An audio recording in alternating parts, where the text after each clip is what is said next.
നിങ്ങളുടെ സപ്പോർട്ട് എനിക്ക് ഏറ്റവും വിലപ്പെട്ടതാണ്. അതുകൊണ്ട് ഈ കഥ ഇഷ്ടപ്പെടുകയാണെങ്കിൽ ചാനൽ സബ്സ്ക്രൈബ് ചെയ്ത് കാണണേ. ലൈക്ക് ചെയ്യാനും നിങ്ങളുടെ അഭിപ്രായങ്ങൾ കമൻറ്റ് ചെയ്യാനും മറക്കണ്ട. ഉച്ചയ്ക്ക് ഭക്ഷണം കഴിച്ചു കഴിഞ്ഞ് ദേവനും രവിയും ദീപയുടെ വീട്ടിൽ നിന്നിറങ്ങി. കുറച്ചു ദൂരം പോയി കഴിഞ്ഞ് ദേവൻ ആളൊഴിഞ്ഞ സ്ഥലമെത്തിയപ്പോൾ രവിയോട് കാർ സൈഡാക്കാൻ പറഞ്ഞു. ദേവൻ പറഞ്ഞതനുസരിച്ച് രവി കാർ സൈഡിൽ ഒതുക്കി നിർത്തി. കാറിൽ നിന്നിറങ്ങി ദേവൻ ഡ്രൈവർ സീറ്റിലെ ഡോർ തുറന്ന് രവിയോട് ഇറങ്ങാൻ ആവശ്യപ്പെട്ടു. പേടിച്ച് അവൻ കാറിൽ നിന്നിറങ്ങി. ദേവൻ അവനെ പിടിച്ചു മാറ്റി നിർത്തി വേഗം ഡോർ അടച്ചു. എന്നിട്ട് രവിയെ ദേവൻ ഡോറിനോട് ചേർത്ത് നിർത്തി കഴുത്തിൽ മുറുകെ പിടിച്ചു. എന്തു ഭാവിച്ചായിരുന്നടാ നീ? എല്ലാം ഏട്ടത്തിയോട് പറയാന്ന് വിചാരിച്ചോ? ദേവൻ ചോദിച്ചു. സർ, കഴുത്തിൽ നിന്ന് വിട് എന്ന് പറഞ്ഞ് രവി ദേവൻ്റെ കൈ കഴുത്തിൽ നിന്ന് വിടിയിക്കാൻ ശ്രമിച്ചു. ദേവൻ പിടിവിടാതെ മുറുകെ പിടിച്ചു നിന്നു. ഒരുവിധം ദേവൻ്റെ പിടിവിടിയിച്ച് രവി ദേവൻ്റെ അരികിൽ നിന്ന് കുറച്ചു മാറി നിന്ന് പറഞ്ഞു. എത്ര കാലം സാറിന് ഗൗരിയെ മറ്റുള്ളവരിൽ നിന്ന് ഒളിപ്പിക്കാൻ കഴിയും? എന്നെങ്കിലും എല്ലാവരും അറിയും. ഇപ്പം ഏട്ടത്തി അറിഞ്ഞാൽ ഒരു പക്ഷേ ഗൗരിയുടെ കാര്യത്തിൽ എന്തെങ്കിലും ചെയ്യാൻ കഴിഞ്ഞെന്ന് വരും, രവി പറഞ്ഞു. സ്വന്തം കാര്യങ്ങൾ സ്വയം തീരുമാനിക്കാൻ തന്നെ ഏട്ടത്തിക്ക് പേടിയാ. പിന്നെ അവളുടെ കാര്യത്തിൽ എന്ത് തീരുമാനം എടുക്കാൻ ഏട്ടത്തിക്ക് കഴിയും? ദേവൻ ചോദിച്ചു.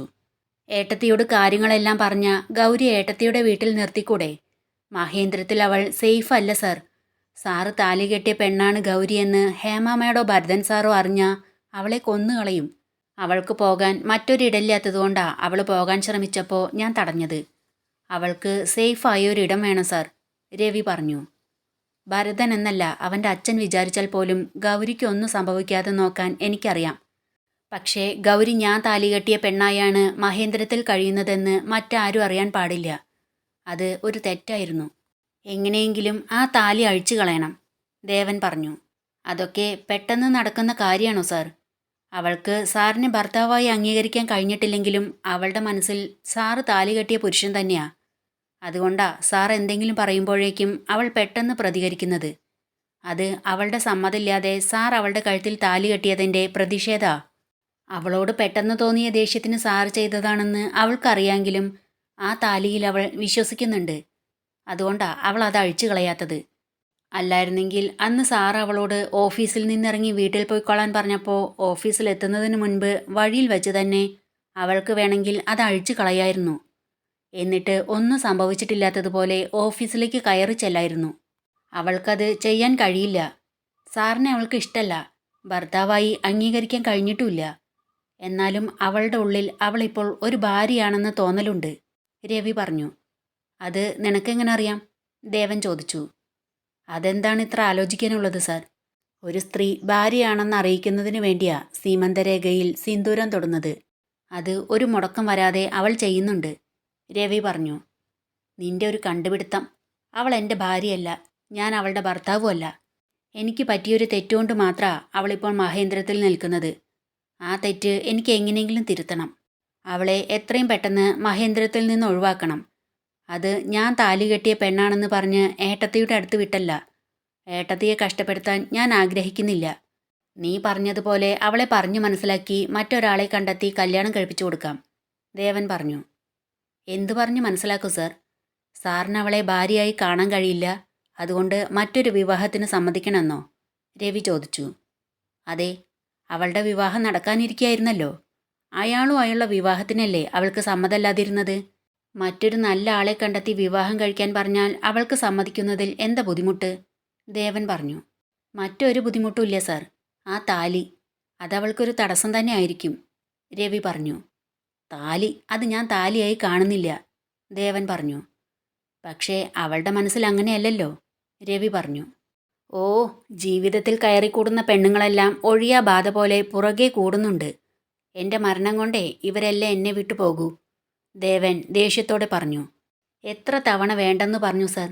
അനുസരിച്ചില്ല, വാശിയായിരുന്നു. ഇനി എല്ലാം അനുഭവിച്ചോ? അല്ല, സാർ എന്താ അനുഭവിക്കാൻ? അനുഭവിക്കേണ്ടി വരുന്നത് അവളല്ലേ, രവി പറഞ്ഞു. ഞാൻ കാരണം അവൾക്കൊന്നും സംഭവിക്കാതെ നോക്കാൻ എനിക്കറിയാം. എന്നാൽ അവളുടെ കഴുത്തിൽ കിടക്കുന്ന താലി അത് ഞാൻ കെട്ടിയതാണെന്ന് മറ്റാരും അറിയാൻ പാടില്ല എന്ന് പറഞ്ഞ് ദേവൻ ചെന്ന് കാറിൽ കയറി. അപ്പോൾ രവിയും കാറിൽ കയറി. എന്നിട്ട് കാർ മുന്നോട്ടെടുത്തു. ആ സമയം മഹേന്ദ്രത്തിൽ രാമേട്ടൻ ഒരു കപ്പ് ചായയുമായി കിച്ചണിൽ നിന്ന് വന്ന് ഗൗരി അവിടെ എവിടെയെങ്കിലും ഉണ്ടോ എന്ന് നോക്കിയ ശേഷം മറ്റൊരു റൂമിൻ്റെ മുന്നിൽ ചെന്ന് പതിയെ ഡോറിൽ മുട്ടി. തുറക്കാൻ വൈകുന്നത് കണ്ട് അല്പസമയം കഴിഞ്ഞ് രാമേട്ടൻ ഒന്നുകൂടി ഡോറിൽ മുട്ടി. മുമ്പൊരു ദിവസം ദേവൻ മഹേന്ദ്രത്തിൽ നിന്ന് ഇറക്കിവിട്ട ആ സ്ത്രീ വന്ന് ഡോർ തുറന്നു. രാമേട്ടൻ ചായയുമായി റൂമിനകത്ത് കയറിയപ്പോൾ ആ സ്ത്രീ വേഗം ഡോറടച്ചു. ഗൗരി ഇവിടെ ഇല്ലേ രാമേട്ട? ഭാനു ചോദിച്ചു. ഉണ്ട് ഭാനുക്കുഞ്ഞെ, ഗൗരിമോള് മുകളിലെല്ലാം വൃത്തിയാക്കാൻ പോയതാ. അന്നാമ്മ കുറച്ച് ദിവസമായി വരുന്നില്ലല്ലോ എന്ന് പറഞ്ഞ് രാമേട്ടൻ ചായക്കപ്പ് ഭാനുവിന് നേരെ നീട്ടി. ചായക്കപ്പ് വാങ്ങി ഒന്ന് കുടിച്ച് ഭാനു പറഞ്ഞു. ഗൗരി നല്ല കുട്ടിയാണല്ലേ രാമേട്ട?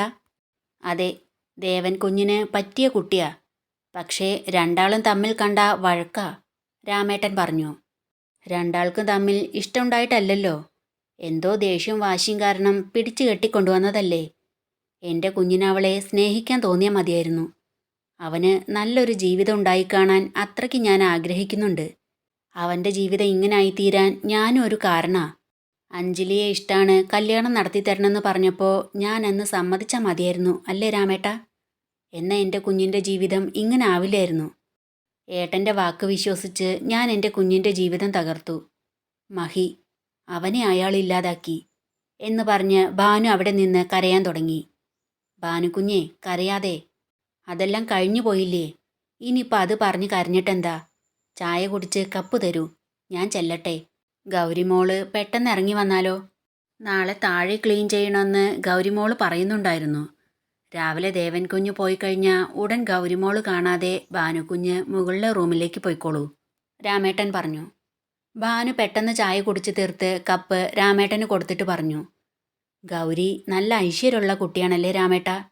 എൻ്റെ മോനെ അവൾക്ക് സ്നേഹിക്കാൻ കഴിയുമായിരിക്കും അല്ലേ?